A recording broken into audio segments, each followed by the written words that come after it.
hello. I hope you're doing absolutely fabulous. Today we're going to be listening to Olivia Rodrigo's new album, Guts, which just released a few hours ago. I thought it was gonna come out tomorrow, but you know, when Olivia calls, what do? You come running. Life changes at the drop of a dime and you gotta just be ready to roll with it. And that's what we're gonna do today. We're rolling with Olivia and her guts. Starting at the top, we've got track 1, All American, Beep. Really nice little intro, very beautiful, delicate, feels a little country, little acoustic moment. I am light as a feather and as stiff as a board. Hope spots senseless cruelty, that's for sure. Unless you are not just what you need. Yeah, you know me. So the layering of all of the guitars down in the instrumentation is so good. I love this really bright, light, echoey feeling. It feels like we're in a really large room, a lot of space. The sound's just coming out so beautiful with such clarity. I love that her voice is forefront and center. I love the layering of the vocals as well. We have really nice harmonies coming through.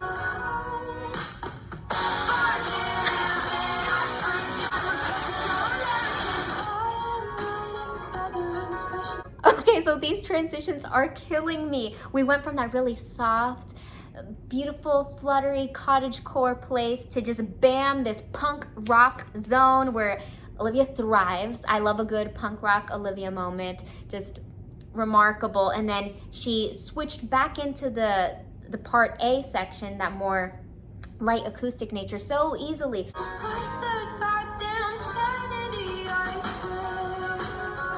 Those chord changes right there were so magical. They created such an eerie and kind of dissonant, distorted effect.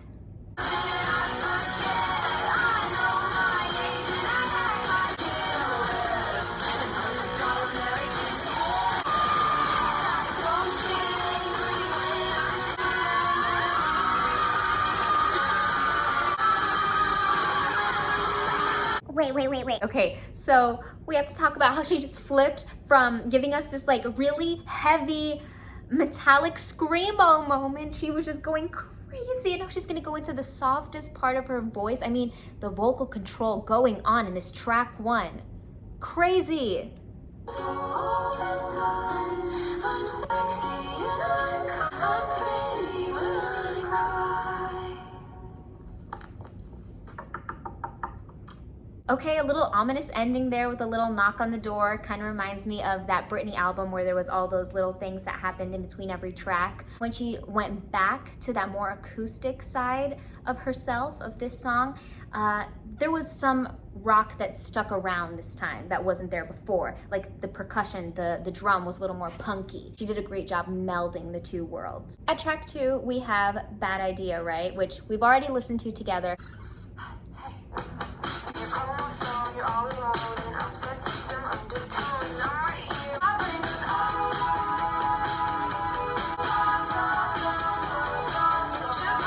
Should probably not see you tonight. It's fine. Yes, I know that he's fine. Now I'm getting in the car, wrecking all my plans. I know I should stop, but I can't. I told my friend, I'm sure I've seen much hotter men, but I really can't remember when. Serious night.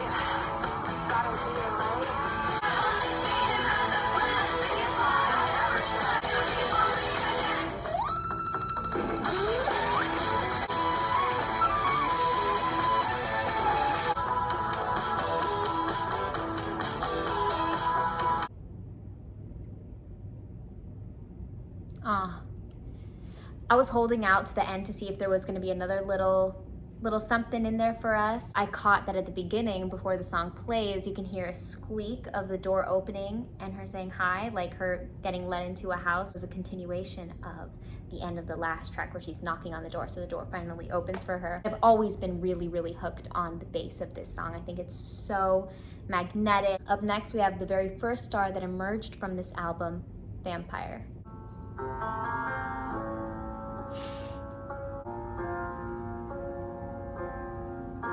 Starting off a song with the piano is the way to my heart and the way to kill me. Gives the satisfaction asking how you're doing now. How's the castle built of people loved you truly? You gotta laugh at the stupidity.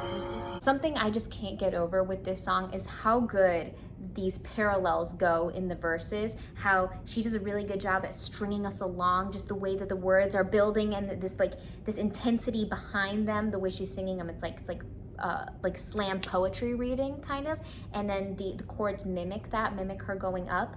We have that seventh that just takes us, and then we have that parallel because at the end of the verse she pulls us down by giving us a parallel minor, so it's kind of like the opposite effect of that, ending that first phrase on the seventh, then we end it on a minor, and it just it breaks your heart.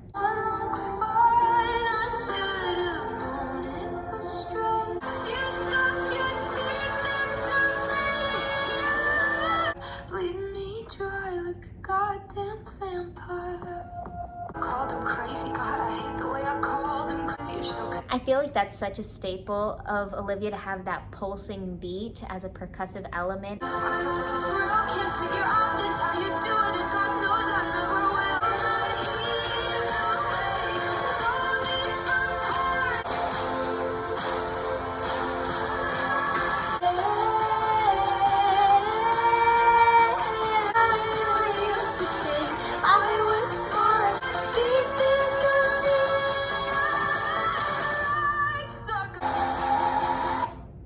This song makes me feel like I'm riding the rock and roller coaster at Universal. Hoy, el número 4 que ella nos dio se llama Lacy. Skin like puff pastry. It gives me a flashback to the little lyric in Speak Now, but so far, such a beautiful technique is being used to play these strings. It almost has this feel of a harp, the way all the chords are broken up, and her voice just glides over top, mimicking that same feeling that the instrument is giving us. She's giving us that same feeling with the voice, just this very soft, velvety delivery. You're the sweetest thing on this side of eyes white as daisies. Ooh, I care.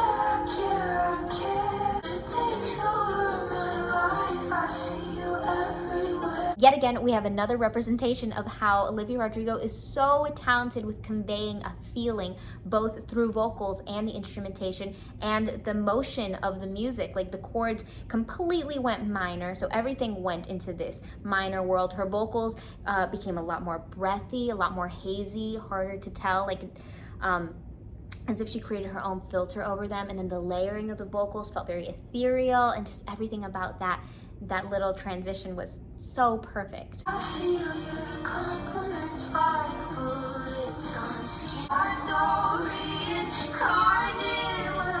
It feels like her backing vocal was even more forefront than the lead vocal. Like ribbons in your hair, my stomach's all in love. Feels like the pitches get a little skewed. There's a little distortion and dissonance. It kind of like boggles the brain. It almost feels like it adds to this trippy, ethereal nature of the song. Lacy, oh Lacy, it's like you're out. They despise my jealous eyes, and how hard they felt. Much it worships you. Oh my God!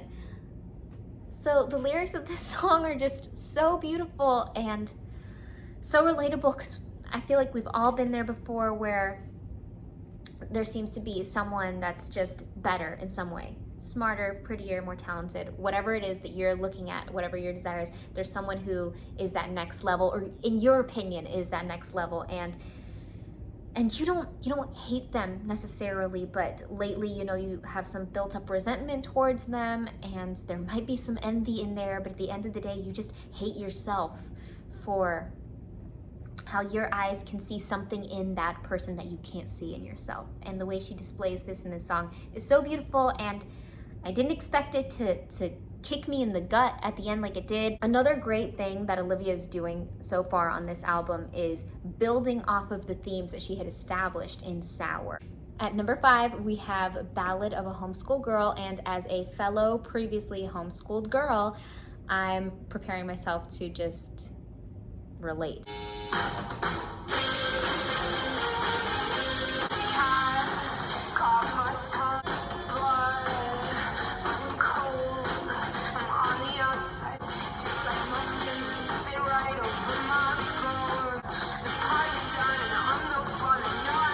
I love the distortion in that riff on the guitar. It feels so infectious and rock and roll.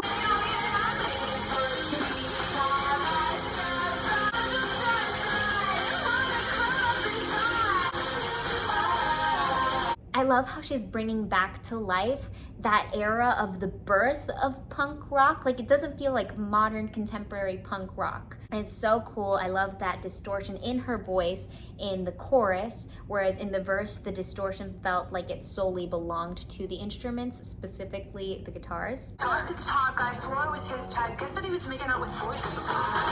Everything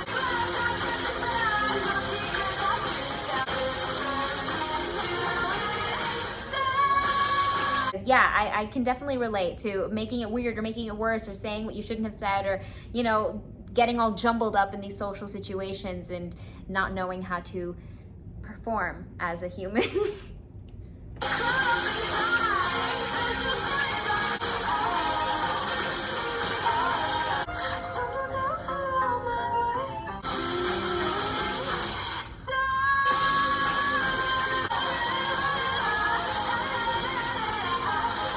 I love the desperation and angst and tension that she builds in the delivery of her vocals as well in this song, and the way she manipulates them the whole time. She plays with them and changes them up. Each little section, we had that little breakdown section that got all beautiful and slow, and that was like her moment, her golden moment in this song. Very contrasting to everything else that happened, and we had some ahs that came through with a lot of ease. Number 6, halfway through the album, we have Making the Bed. Want it, so I got it. Did it, so it's done. Conversation with nothing good to say. I thought it, so I said it. But sometimes I feel like I don't wanna be. Love that like bouncy nature down in the, I think it could be in the bass. But it's me who's been making the bed. I'm so tired of being good. All the shit's on my head. I'm driving through the city. The brakes go out on me. I'm so out of control. That was so genius, that reference to driver's license and relating it to a bad dream. And it could be due to the fact that driver's license is what propels her career. It is the reason why her life is so different from what it would have been without it, right? Not that it's out of control, but she does lead a pretty crazy life, and it all started there. So that's quite a really cool connection she made. And I got the things I wanted, it's just not what I imagined. Push away all the people who don't mean it best. It's giving a little bit Phoebe Bridgers energy.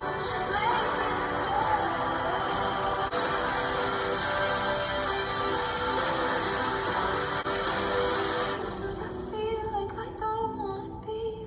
Pull the sheets over my head. That build up to the end where that distortion was growing and the guitars were growing, we had that crescendo all the way to like a fortissimo, and it felt like this effect was being used where we were hearing the sound out of like a broken stereo system or a broken radio, and it was just like crazy, and then the sound just completely let up, and then we got carried through to the rest of the song, to the final moment on a beautiful piano, like we were being carried to bed, kind of. And I'm playing the victim so well in my head.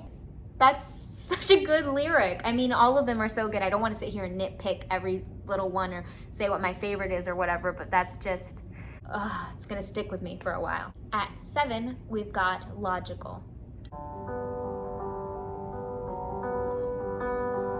Master manipulator, God, you're so good out all the rumors lately that you always deny. Musically, we have this tug of war from the major to minor. It feels like it's pulling us back and forth, causing us to feel like we're in the middle of distress or we're in the middle of this conflict. Fall for you like water falls from the February sky. It was all in my mind. 2 + 2 = 5. And love is never logical. And all the things you did to me are love of your life. 'Cause rain don't pour, sun don't shine. You mean all those words you said. Brought up the girls you could have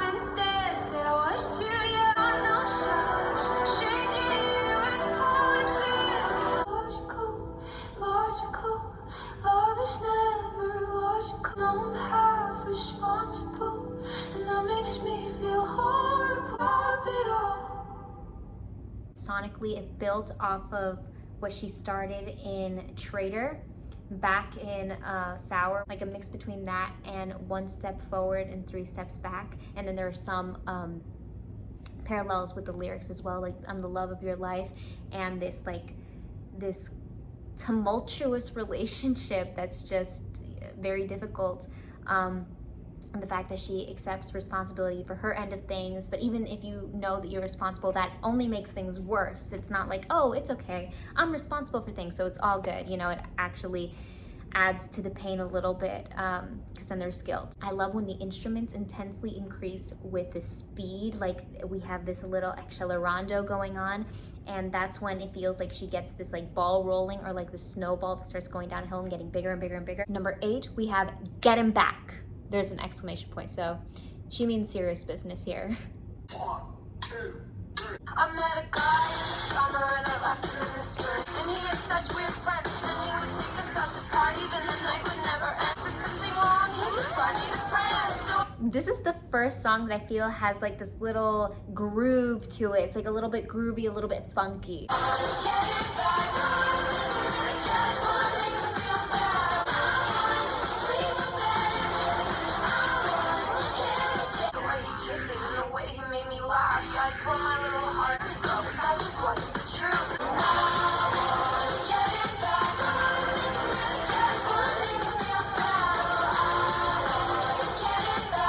Okay, so far with this song, I feel like I gravitate a little more towards the chorus. I love when all the parade of instruments come clashing together. The percussion breathes the song back into life.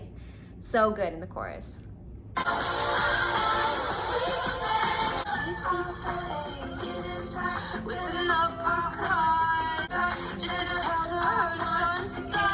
I love the musical building with her little vocals in the background just repeating, I want to get him back. It's so good, and it feels like this escalator, like it keeps getting bigger and bigger and expanding.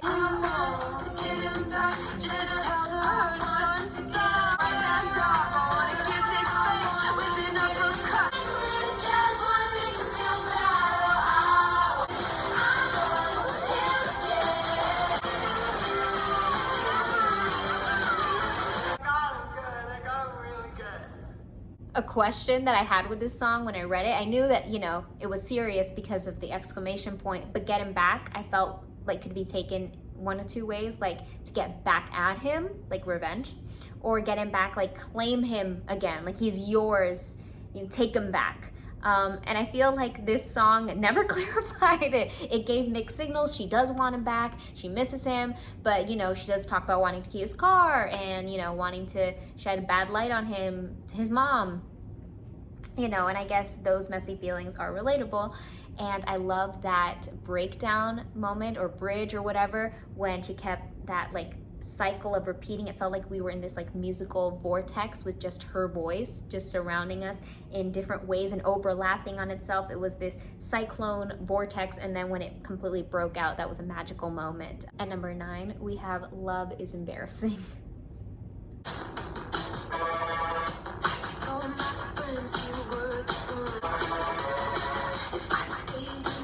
I love that little motif. I think that's really cool.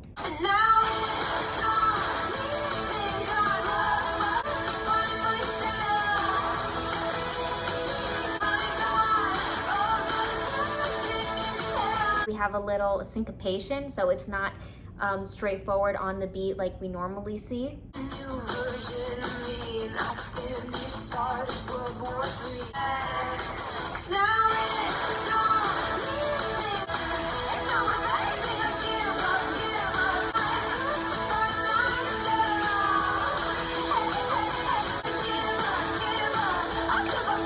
This one was so good. I feel like she tapped into yet another era of music, early 2000s pop rock, not necessarily punk though. Like I'm thinking Kelly Clarkson, Behind These Hazel Eyes.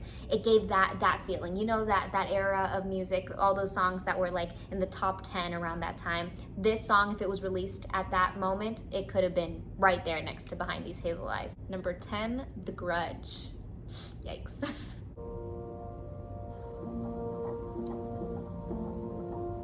phone call from you and my entire world was changed. Trust that you betrayed it like a grudge. Now I hear your voice every time that I think I'm not enough. Can anybody do the things you did so easily? And I say I don't care. The arguments that I've won against you in my head. Now I try to understand why you would do this all to me. The movement of the chords are just spectacular, especially when she goes from the seventh back to a minor. That's just heartbreaking. But is anyone else getting a little bit of a deja vu and hearing a little driver's license? Just a little bit with this one? People hurt people and we both drew blood, but man, those cuts were never equal. It takes strength to forgive, but I don't feel strong. If flowers feel, even after all this, you're still everything to me, and I'm not quite sure I'm there yet. The ease in the delivery of the instruments just paired so beautifully in the heartbreak of the vocal. Like, there's this feeling that it's being sung with a lump in her throat, and it's still, you know, coming out beautifully, like a Broadway piece or something. But there's that knife to the chest feeling that you get even listening to it, but more so thinking about how she must be feeling that way as well. Number 11, we have Pretty Isn't Pretty.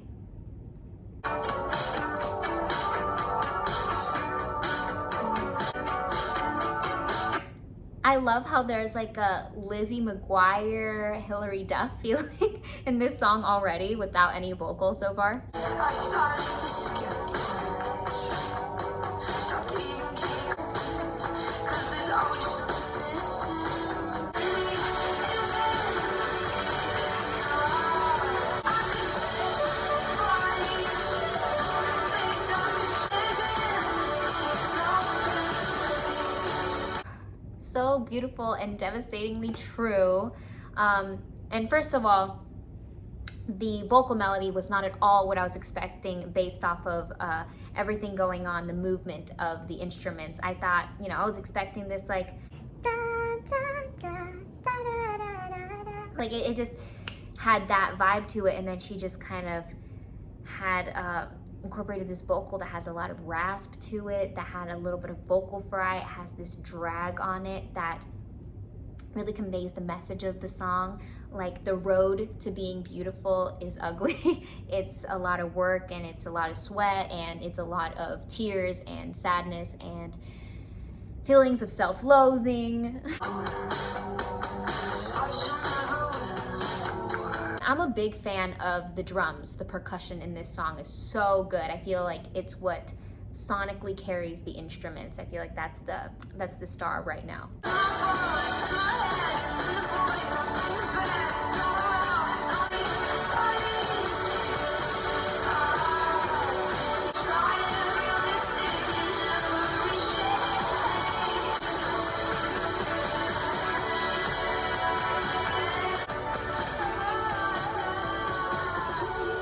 The lyric where she says, "Everybody's keeping up, so you think it's you," really reminds me of the lyric in Anti-Hero where she says, "Everybody is a sexy baby and I'm the monster on the hill." And I guess both support the idea that it's so easy to feel like you're the only one that's being left out. Like, everyone else is, you know, in on it, in with the trends, looking good. Everyone else is having this glow up, and you're the one that's getting left behind. Since everyone really feels that way, the important thing to do is just, you know, be yourself. Do the things that make you happy. Last, but hopefully not least, we've got Teenage Dream. And I have a little bit of hope for this one because she brought up the whole idea of a teenage dream back in Sour. In Brutal, she asks where her teenage dream is, and hopefully this is where it is.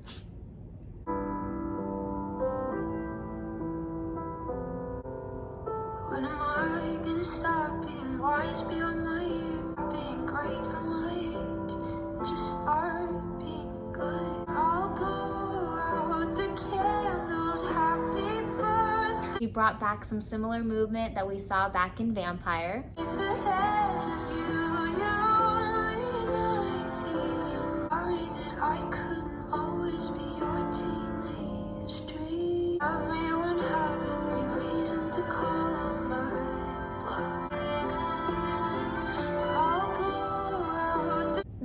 string was so beautiful. What a magical moment. I have to play that back. Years wishing I could go back, but I fear that they already got all the best parts of me. Teenage dream. The pairing of her beautiful vocals with the piano and then the strings is something from the most angelic dream ever. So that idea of a dream is coming off sonically very, very well, very clever. They all say that it gets better, but what if I don't? Those falling pitches into that blasting rock sound is haunting. That's when the dream turns into a nightmare.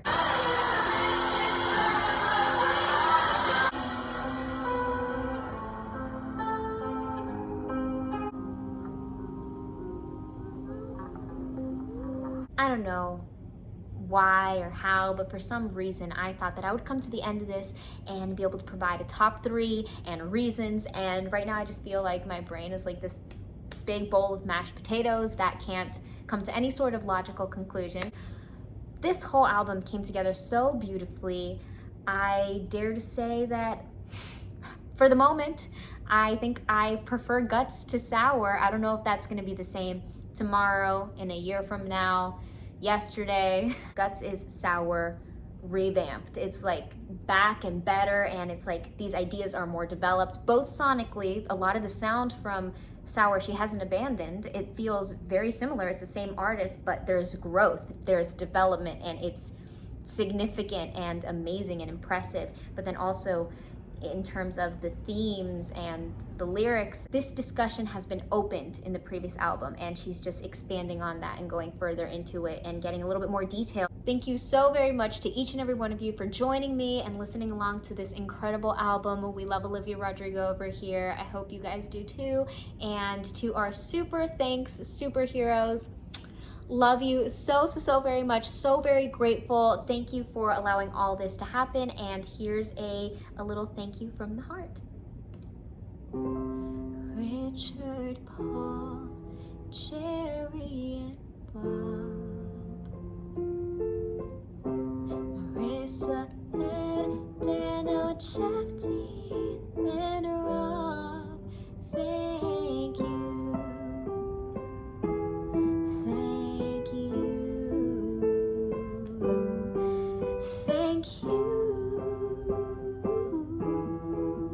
I hope you continue to take care of yourself. I hope something amazing happens for you, a very happy surprise, only good and happy surprises, and that you continue to take it easy.